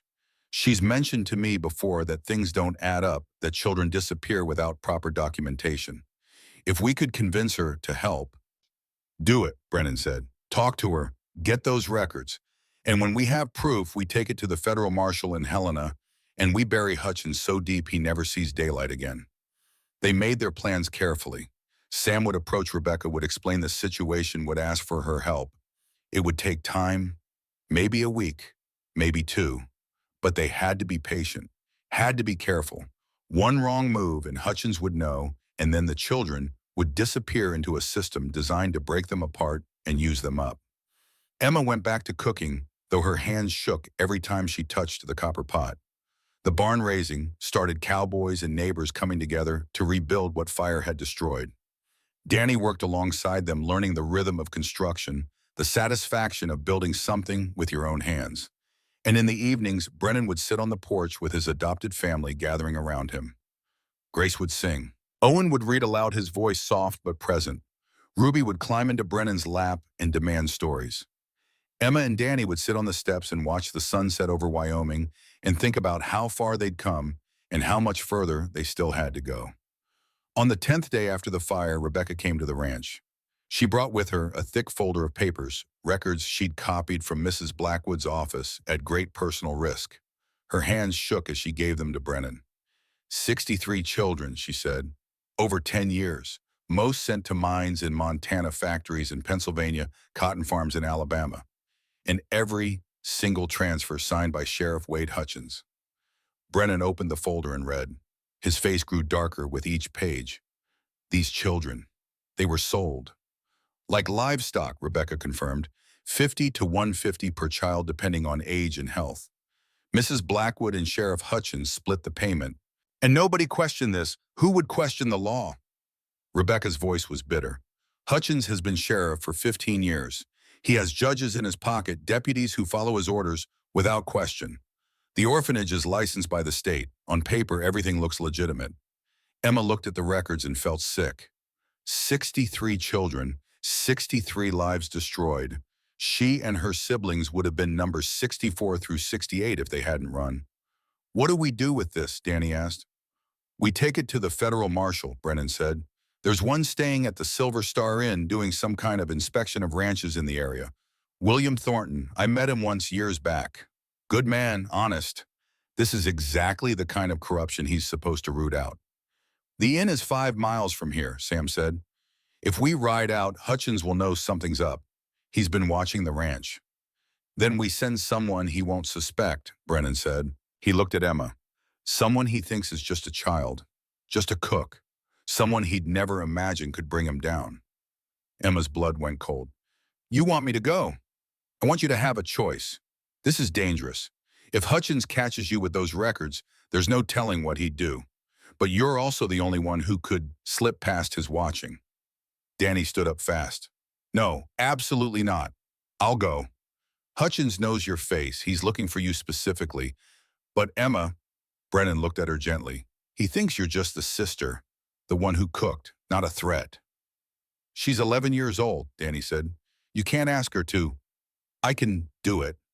Emma's voice came out stronger than she felt. I can ride to the inn. Give the marshal the records. Come back. It's 5 miles, 2 hours if I ride fast. Emma, Danny, listen to me. For 3 months, you protected all of us. You fought for us. You got us here. Now let me do this. Let me protect the family for once. Brennan knelt in front of Emma. If you do this, you follow my rules. You take Midnight, our fastest horse. You stay off the main roads. If you see anyone at all, you run.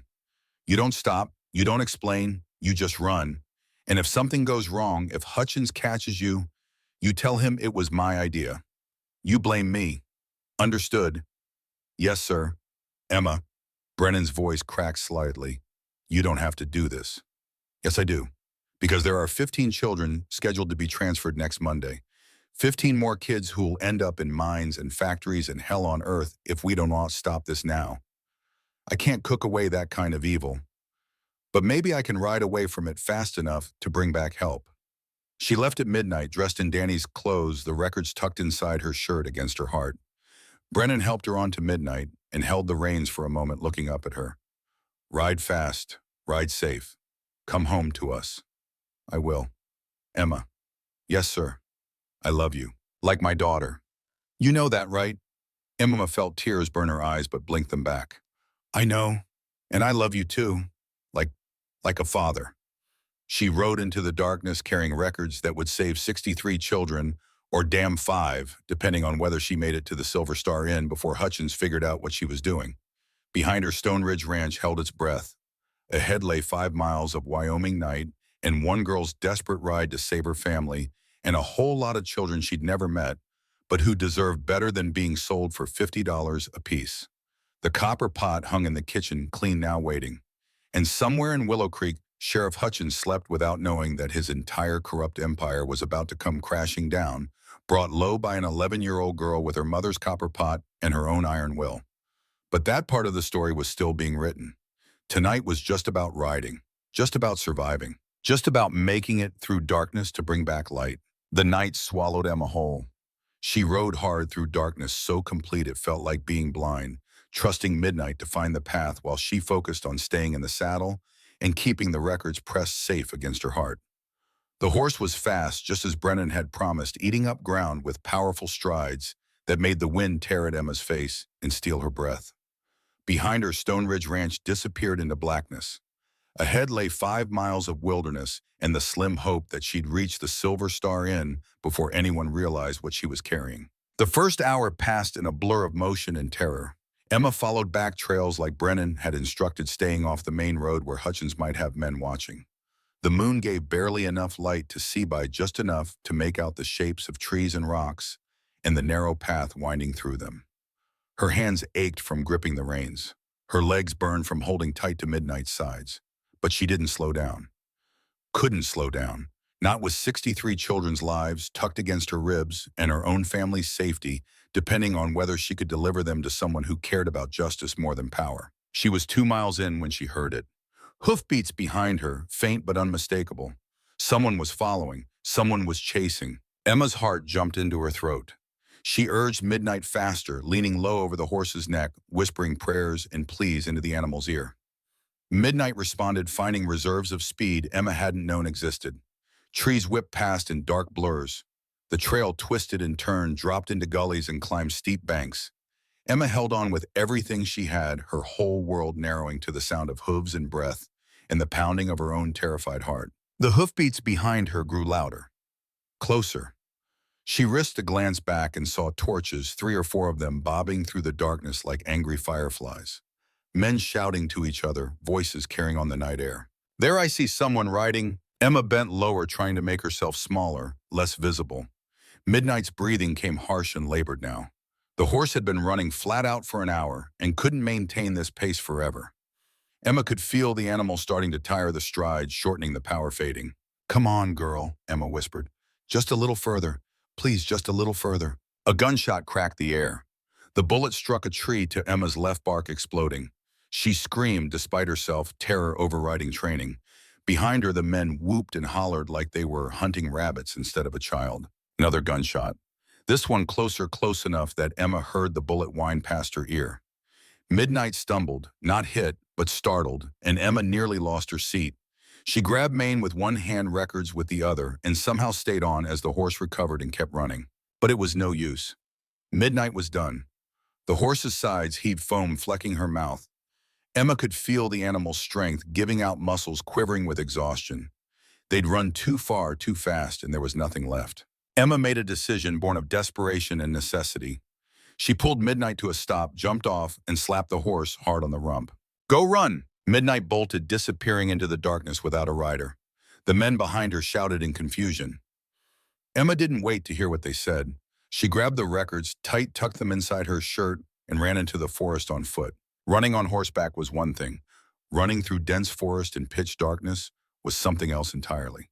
Emma crashed through underbrush branches, whipping her face and arms roots, trying to trip her with every step. Her ankle twisted on uneven ground, but she kept going, biting back the cry of pain.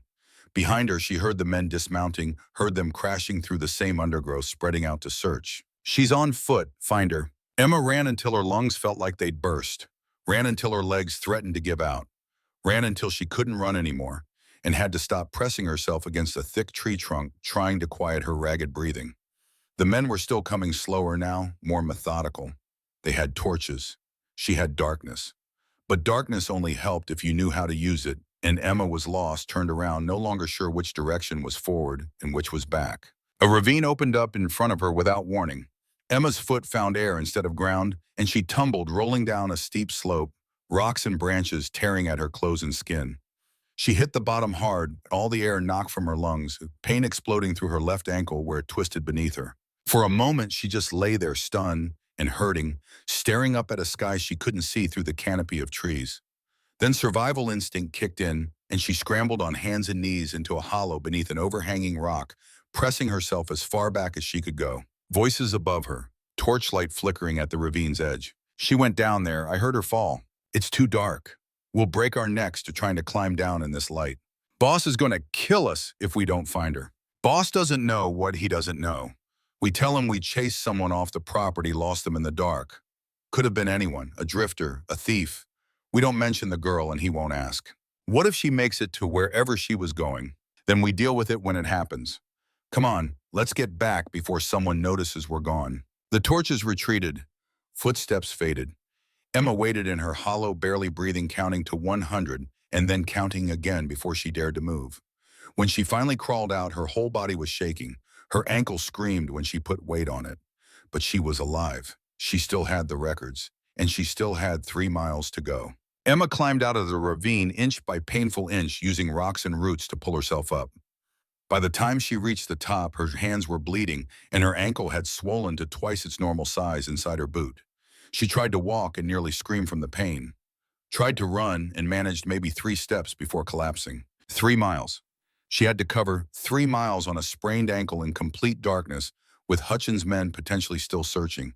It was impossible. It couldn't be done. But Emma thought of Ruby lying sick with pneumonia, of Grace's frightened face, of Owen's silence, of Danny's fierce protectiveness, of Brennan holding her after pulling her from the fire. She thought of 63 children in mines and factories working themselves to death because no one had cared enough to stop the man selling them. And she got up. She walked. Step by agonizing step, she walked. When walking became impossible, she crawled. When crawling became impossible, she rested for 5 minutes and then got up and walked again. The night stretched on forever, each minute an hour, each hour an eternity. But Emma kept moving because stopping meant failing, and failing meant losing everything that mattered. Dawn was breaking when she finally saw the Silver Star Inn ahead. It rose out of the gray morning light like a vision, 2 stories of whitewashed wood with smoke rising from chimneys. Emma stumbled toward it, her vision swimming, her ankle a constant scream of pain. She made it to the front steps and collapsed, unable to climb them, unable to do anything but lie there breathing and trying not to pass out. The door opened. A man stepped out, middle-aged and well-dressed, probably the innkeeper. He saw Emma and his face went white. "Good God, Margaret, call the doctor. There's a child collapsed on our porch." Hands lifted Emma. Voices spoke to her, but the words didn't make sense, just sounds washing over her like water. She was carried inside, placed on something soft. Someone tried to take the records from her shirt, and she fought, clinging to them with bloody fingers. "No, Marshal Thornton, I need Marshal Thornton. The marshal isn't receiving visitors." "Tell him," Emma's voice cracked raw from running and fear and exhaustion. "Tell him I have evidence of child trafficking. Tell him Sheriff Wade Hutchins has been selling orphans for 10 years. Tell him if he doesn't see me right now, 63 children are already lost and 15 more will be gone by Monday." The innkeeper stared at her. Then he ran up the stairs, shouting for the marshal. 5 minutes later, a man appeared. Silver hair, sharp blue eyes, weathered face that had seen too much and judged it all. He looked at Emma with the careful attention of someone who knew how to separate truth from lies just by watching. "I'm Marshal William Thornton. Who are you?" "Emma Sullivan, sir." She held out the records with shaking hands. "These are from the Helena Orphan Asylum. They show every child that's passed through in the last 10 years. Where they went, who paid for their placement, and Sheriff Hutchins' signature on every single transfer." Thornton took the papers, started reading. His face went from curious to concerned to absolutely furious in the space of 3 pages. When he looked up, his eyes were hard as stone. "Where did you get these?" "A nurse at the orphanage. She's been suspicious 4 years but couldn't prove anything. Now we can. Now you can." Emma tried to sit up and gasped at the pain. "Please, sir, there are 15 children scheduled to be transferred Monday morning. If you don't stop this now, they'll disappear just like all the others. And you rode here in the middle of the night to bring me this evidence." "Yes, sir." "Alone?" "Yes, sir." "You're what, 10 years old?" "11, sir. And I would have come if I was 6 because someone has to stop him. Someone has to care about those children enough to do something." Thornton studied her for a long moment. Then he stood and shouted for his deputies. 4 men appeared, all wearing federal badges, all looking alert and ready. "Saddle horses. We ride for Willow Creek immediately." "Sir, what about the girl?" one deputy asked. "Get her medical attention, clean her up, feed her, then we take her with us." "Sir, she's in no condition." "Those are my orders." Emma tried to protest, but the world was starting to spin. Someone pressed a cup of water to her lips, and she drank, tasting heaven. A woman appeared kind-faced and efficient and began cleaning Emma's cuts while murmuring soft reassurances. A doctor came and examined her ankle, wrapping it tight and giving her something for the pain that made everything go fuzzy at the edges. She slept then, not meaning to, unable to help it. When she woke, the sun was high and she was in a clean bed wearing clean clothes with her ankle properly bandaged. The woman from before sat in a chair nearby knitting. "How long was I asleep?" "About 4 hours, dear. The marshal said to let you rest. Your body needed it after what you went through." 4 hours. Emma struggled to sit up, panic clawing at her. "I have to get back. My family will be worried. They'll think I'm dead or captured or—" The marshal sent word. "A rider went to Stone Ridge Ranch at dawn to tell them you'd made it safely and were resting." Emma sagged with relief. Then another thought struck her. "The records. Where are the records?" "The marshal has them. He and his deputies have been studying them all morning. I heard him say it's the most damning evidence of corruption he's seen in 20 years. The woman set down her knitting. "You're a brave girl, very brave, and very foolish. You could have been killed." "I know, but I wasn't. And now those children have a chance." The woman smiled sadly. "Children shouldn't have to be that brave. Shouldn't have to risk their lives to save other children. That's supposed to be an adult's job." Adults were the ones doing the selling. Seemed like children were the only ones who cared enough to stop it. Marshal Thornton appeared in the doorway. "She's awake. Good. We ride in 15 minutes. Can you sit a horse?" "Yes, sir," Emma lied. The truth was she wasn't sure she could stand, much less ride, but she'd gotten this far. She'd finish it. They rode out with Emma on the gentlest horse in the marshal's stable, her ankle throbbing despite the medicine. Thornton and his 6 deputies surrounded her, all of them armed and looking like they expected trouble. The 5 miles back to Stone Ridge felt longer than the 5 miles there had been. Every step jarred Emma's ankle. Every minute she worried about what they'd find when they arrived. What they found was a standoff. They crested the hill overlooking Stone Ridge Ranch, and Emma's heart stopped.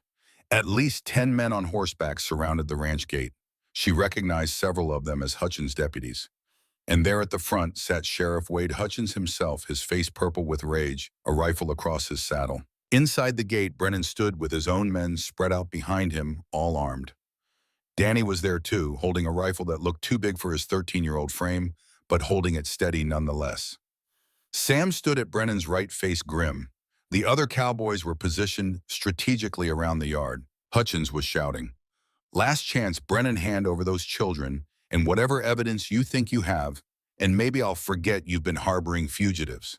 "Go to hell, Hutchins. Then we're coming in, and if anyone dies, it's on you." Brennan raised his rifle. "First man through that gate eats lead." Emma kicked her horse, urging it faster despite the pain. Marshal Thornton matched her pace, his deputies spreading out to flank them. They thundered down the hill toward the ranch, and both sides turned to stare. Thornton's voice rang out like judgment itself. "Wade Hutchins, this is Federal Marshal William Thornton. You and your men are under arrest." Hutchins went white. "Thornton, what are you? Trafficking of minors, corruption of office, conspiracy, attempted arson. Shall I continue?"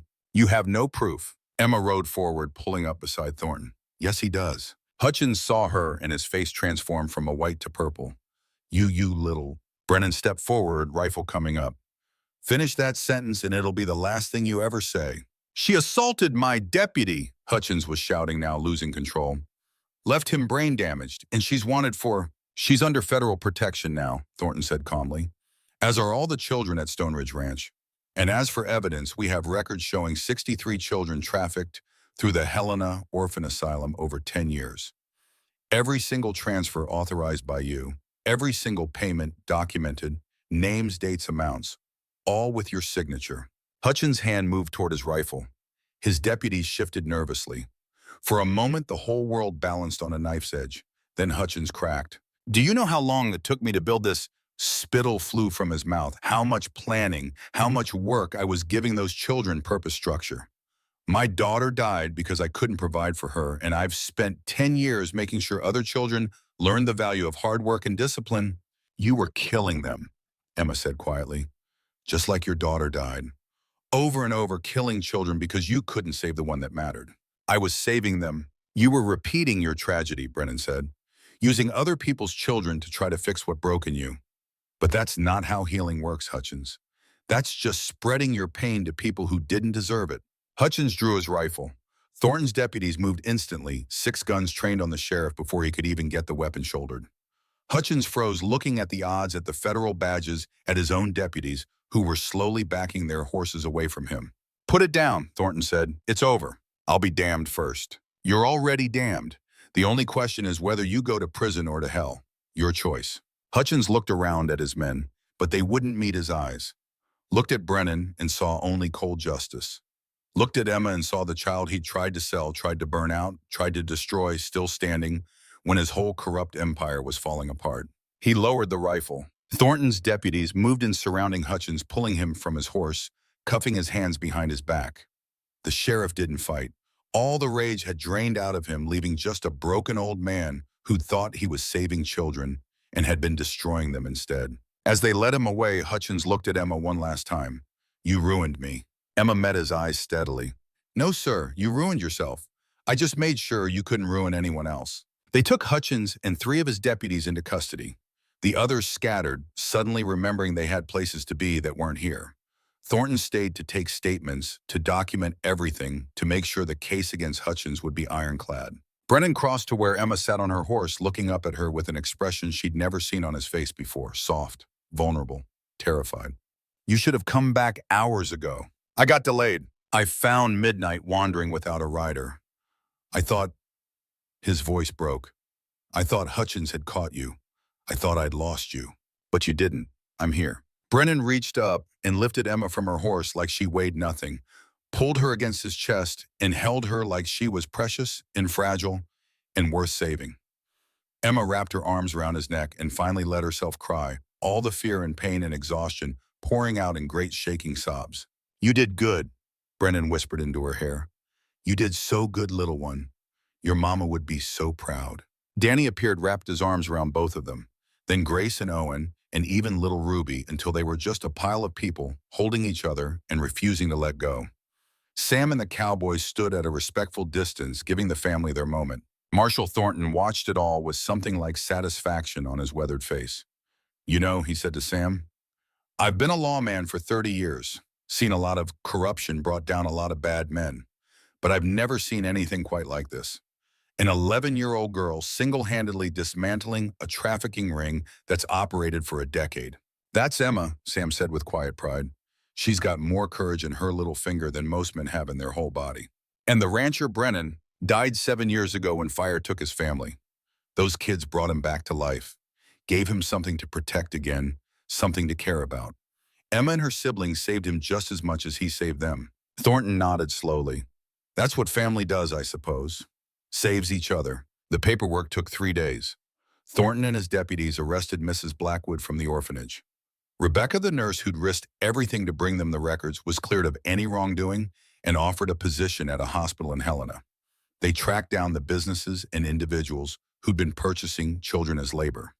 They began the long process of locating the 63 children who'd been trafficked, returning them to families when possible, finding proper homes when not. 15 children scheduled for transfer Monday morning were instead placed in legitimate care.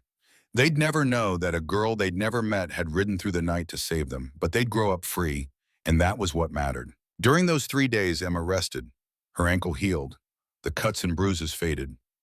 She cooked for her family and Thornton's deputies, who declared her biscuits the best they'd ever tasted and tried to convince her to open a restaurant someday.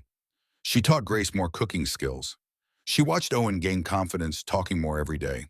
She held Ruby and sang the songs Mama used to sing. And she watched Brennan transform, saw him smile more, laugh occasionally, play with the children instead of just tolerating them. On the third evening, he called everyone together in the main house for an announcement. They gathered around the big table, among 5 children and Sam, and several of the senior ranch hands. Brennan stood at the head, looking nervous in a way Emma had never seen him look before. I have something to tell you all. He cleared his throat. Sarah Harrison and I are getting married. Silence. Then Grace shrieked with joy. Danny grinned. Owen clapped politely. Ruby demanded to be flower girl. And Emma felt tears spring to her eyes because this was it. This was Brennan finally letting himself love again, finally accepting that life could continue after loss. That new joy didn't erase old pain, but made it bearable. When Emma asked, Summer. We thought we'd wait until the new barn is finished until things settle down. Brennan looked at Emma specifically. Sarah wants you to help plan everything. Says a wedding needs a woman's touch, and you're the closest thing this ranch has to the lady of the house. I'm 11, and you've kept this family together through things that would break most adults. If anyone can plan a wedding, it's you. Sarah appeared from the kitchen where she'd been nervously waiting. She was a handsome woman in her mid-30s, strong and kind with laugh lines around her eyes. She crossed to Emma and took her hands. I know I'm not your mother. I would never try to replace her. But I hope we can be friends. Hope you'll let me be part of this family you've built. Emma looked at this woman who'd agreed to be her legal guardian on paper, who made Brennan smile like he'd forgotten how for 7 years. And she knew Mama would approve. We'd like that, all of us. The wedding took place in August on a perfect Wyoming day, with clouds like cotton and skies so blue it hurt to look at. Emma helped Sarah dress, fumbling with buttons and veil while trying not to cry and failing miserably. Grace sang as Sarah walked down the makeshift aisle. Owen stood beside Brennan as best man, solemn and proud. Ruby scattered flower petals with more enthusiasm than accuracy. Danny gave Sarah away, standing in for the father she'd lost years before. And Brennan, when he saw Sarah walking toward him, cried, just stood there with tears running down his face, not ashamed, not hiding, just openly grateful that life had given him a second chance at love when he'd thought his heart died in fire 7 years past. The whole county came to the celebration after. Cowboys and ranchers, townspeople and travelers, everyone who'd heard the story of the children who'd brought Stone Ridge Ranch back to life. They ate Emma's cooking and danced to Grace's singing and celebrated love that had survived loss and family that had survived betrayal. Late in the evening, Emma found herself on the porch with Danny watching stars come out over the ranch they now called home. 1 year, Danny said. Yamshi, 1 year since we showed up at that gate with nothing but desperation and Mama's copper pot. Seems like a lifetime ago. Seems like yesterday. Danny looked at his sister. You know what I think about sometimes? What would have happened if Brennan had said no, if he'd turned us away? Don't think about it. Can't help it. We were done him. That was the last chance. If he'd said no, we'd have died out there somewhere, frozen in winter or starved or caught by Hutchins. But he didn't say no, and we didn't die. We're here. Because you cooked like an angel, and I learned to rope cattle, and Owen touched Brennan's hand at exactly the right moment. We got so lucky, Em, so impossibly lucky. Emma shook her head. It wasn't luck. It was love. Mama's love that taught me to cook. Your love that got us here. Owen's love that cracked Brennan's walls. All of it was love, Danny. And love doesn't run out or disappear. It just keeps growing if you let it. They sat in comfortable silence, watching the party continue inside. Through the window, they could see Brennan dancing with Sarah, both of them laughing. Grace was teaching Ruby a new song. Owen sat with Sam, learning to play checkers. It was everything Mama had wanted for them. Family, safety, home. Emma's hand found the copper pot she'd brought out with her, unable to leave it inside even for one evening. She traced the dents and scratches, the bloodstain that had finally faded but never quite disappeared. Think Mama knows, she asked quietly. Think she can see us now. I think she knows, Danny said, and I think she's proud. Not just of you, though she should be. Proud of all of us. We did what she asked. We stayed together. We did more than that. We found family where there wasn't any. Built home from broken pieces. Saved children we'd never met because it was right. You saved them. You rode through the night and faced down Hutchins' men and delivered that evidence when anyone else would have given up. Emma smiled. Couldn't have done it without you. Without all of you. That's what family means, Danny. Not doing it alone. Doing it together. The door opened and Brennan stepped out, Sarah on his arm. They looked happy. Looked whole. Looked like two people who'd found each other in the ruins of their separate tragedies and built something beautiful from the wreckage. You two should come inside, Sarah said warmly. Grace is about to sing, and she specifically requested her big sister and brother be there to hear. We're coming? Emma stood copper pot in hand. Just needed a minute. Brennan's eyes fell on the pot. You keep that close. It's all I have left of Mama. Well, that and her recipes and her voice in my head telling me how to make biscuits. It's more than that now. Brennan crossed to Emma and took the pot, gently holding it up so lamplight caught the battered copper. It's a weapon that protected your family, a tool that saved 63 children, a symbol of everything you've overcome. He handed it back carefully. Your mama's legacy isn't just recipes, Emma. It's you, your courage, your strength, your absolutely stubborn refusal to let anything break your family apart. I learned from the best. Yes, Brennan agreed. You did, and someday when you have children of your own, you'll teach them the same lessons. How to cook with love, how to fight for family, how to turn copper and flour and determination into something that saves lives. He put his hand on her shoulder. Your mama would be so proud, and I'm proud to call you my daughter. Emma threw her arms around Brennan's waist, this man who'd been a stranger a year ago and was now the father she'd lost and found and chose. He held her tight, one hand on her head, and she felt Sarah's hand join Brennan's, warm and gentle. Come on, Sarah said softly. Grace is waiting, and this is a celebration, not a time for tears. They went inside together, family by choice and by love. Grace's voice rose in song, pure and clear, filling the ranch house with music. Danny joined in after a moment, his voice cracking, but earnest. Owen hummed along, still learning, but trying. Ruby clapped off rhythm, delighted just to participate. Emma set the copper pot on the kitchen counter where it belonged and joined the singing. Her voice blended with her siblings, their harmony imperfect, but real family made visible through sound. Outside Wyoming, stars blazed in an endless sky. The ranch stretched peaceful under moonlight, cattle settling for the night, horses nickering soft in their stalls. Everything was still. Everything was safe. And in the main house, a family that had been broken and scattered and nearly destroyed sang together because they'd survived, because they'd won, because love had carried them through darkness into light. The copper pot sat on the counter clean now, except for one faint stain that would never quite come out. It had been weapon and symbol, had drawn blood and saved lives. But most importantly, it had been a reminder that some things matter more than survival. Some things are worth fighting for. Worth killing for if necessary. Worth riding through night and facing down evil and refusing to quit no matter how impossible the odds. Family was worth all that and more. Emma knew Mama was watching from somewhere beyond Wyoming stars. Knew she was smiling. Knew she was proud of the children who'd kept their promise, who'd stayed together through hell and high water and everything in between. They'd started with nothing but a copper pot and a promise. They'd ended with a home, a future, and a family that chose each other every single day. And sometimes that was the best kind of family there was. Inside the ranch house, the celebration continued. Outside, the night was peaceful. And somewhere in the space between five children who'd survived the impossible finally let themselves believe in happy endings. Not because endings were ever truly happy, but because happiness wasn't an ending.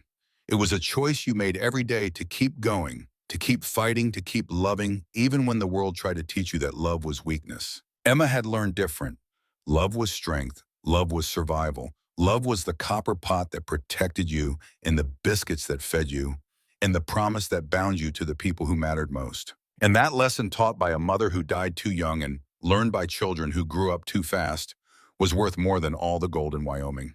The stars shone, the music played, the family sang, and the copper pot waited in the kitchen for the next meal, the next crisis, the next moment when ordinary things would be called upon to do extraordinary work. Because that was what family did. Turn the ordinary into extraordinary. Turn copper into courage. Turn cooking into salvation. One meal at a time, one day at a time, one choice at a time. Together, always together,